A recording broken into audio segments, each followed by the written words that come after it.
What's up guys, for today's video nga pala, bali andito naman ako ngayon guys, magluluto naman ako ng ulam.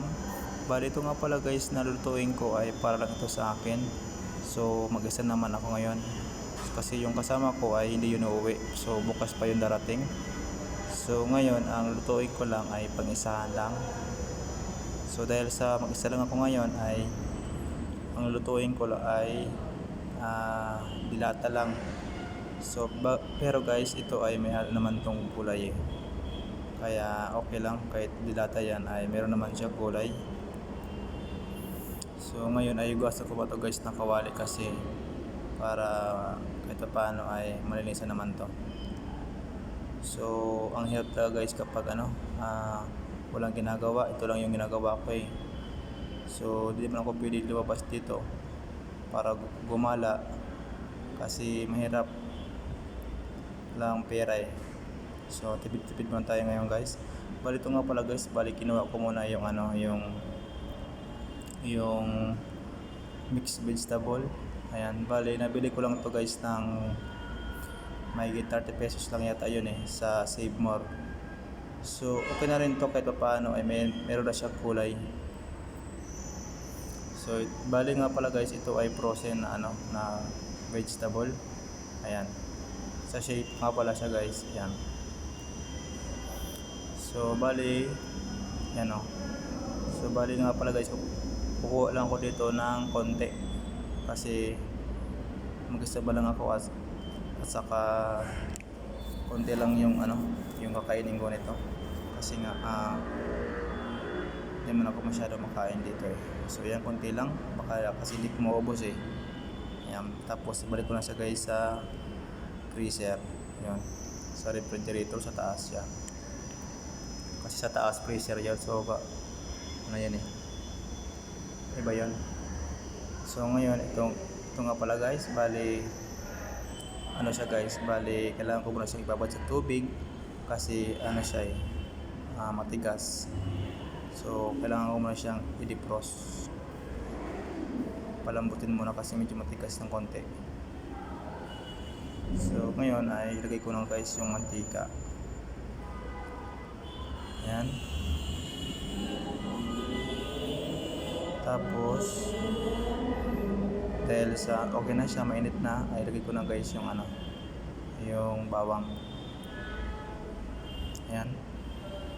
So yun, gisahin ko muna siya guys. Tapos kailangan muna guys to golden brown. Ayan. Tapos bali kunti lang yan guys na yan, bali adjust lang guys yung apoy baka kasi masunog.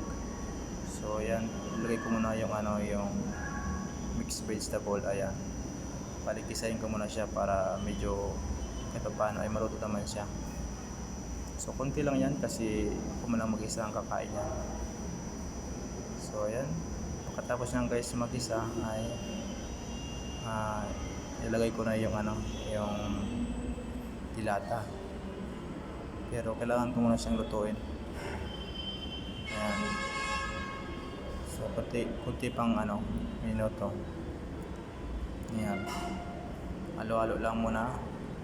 Tapos ilagay ko na guys yung yung dilata na tuna. Ayan, baligisahin ko pa rin siya. Ayan, yung guys, pala tuna siya. Tapos lagyan ko siya ng konting tubig para baka kasi siya eh ayan, lagyan ko siya ng konting tubig baka kasi siya matuyuan. Ayan, tapos pakuluan. Ayan, talagang yan guys, sigurado na luto yung yung gulay. Ayan. So pag siya guys, pag medyo malapot-lapot na, okay na yan. So konting minuto, kahit isang minuto dyan, tapos yan, luto na yan eh yung gulay dyan. So yun, bali kunting taste lang, luto na yan. Yan. So yan, halo-halo muna, malapit na yan eh. Yan. So pag ano siya guys, pag medyo wala lang sabaw ng konti, yan na yan. Yan. Malapit na to eh.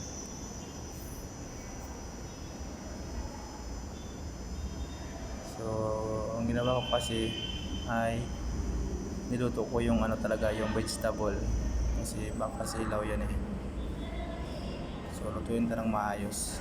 Kasi libre naman yung ano eh, yung kuryente niyan eh. Wala namang problema. So, yan, bali lapit na yan. Yan, okay na yan guys. So, lagay ko na ito sa mangkok. So, luto na siya eh. So, masarap to. Kasi bagong luto at saka sariling luto. So, ngayon guys, kakain na tayo guys. So, tikman natin kung masarap nga to. So, ayan, kain tayo guys. Ayan. So, okay naman yung lasa nito eh. Masarap naman siya guys. So, kung gusto nyo guys matikman to, try nyo magluto ng ganito para matikman nyo kung anong lasa. Kasi para sa akin lang ay masarap siya guys. Para sa akin lang kasi depende yan sa ano eh, sa panlasa kasi yung ano, yung kanya-kanya kasi yung panlasa eh. Yung sa akin okay, yung sa iba hindi, parang iba yung lasa. So dahil sa mahilig ako sa matabang, so baka sa inyo ay hindi okay, pero sa akin ay masarap to.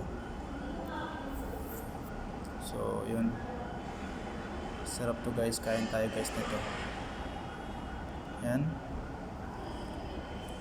bali ano nga pala guys, isa pang kain.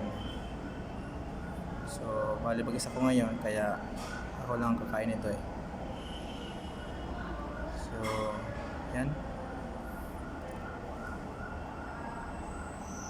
sarap talaga to guys eh. Yan. So kung gusto nyo guys subukan to, try nyo magluto nito. Kung okay sa inyo ay talagang ano, pagkaparehas tayo sa panglasa. Pero kung hindi, wala, magkaiba talaga. Yun nga pala guys ang advantage kapag sarili mo talagang luto eh. Kasi mainit mo siya kakainin at saka sa tingin mong malinis yung ano, yung pagluto mo eh. Kasi ikaw mismo kag ano eh, ang kakain yan eh. Kung marabi ang pagluto mo, di ikaw rin kakain talaga yan. So dahil ako rin kakain, kaya yung pagluto ko inayos ko na rin para malinis din kita paano. Kaya mas gusto ko talaga magluto talaga dito sa loob eh. So ngayon ay bali nga pala guys, hanggang dito na lang guys yung ating ano, yung video na to. So okay na guys, masarap talaga. Hanggang sa muli guys, salamat guys sa iyong panood. So bukas naman guys yung aking paggawa ng video. Thank you guys.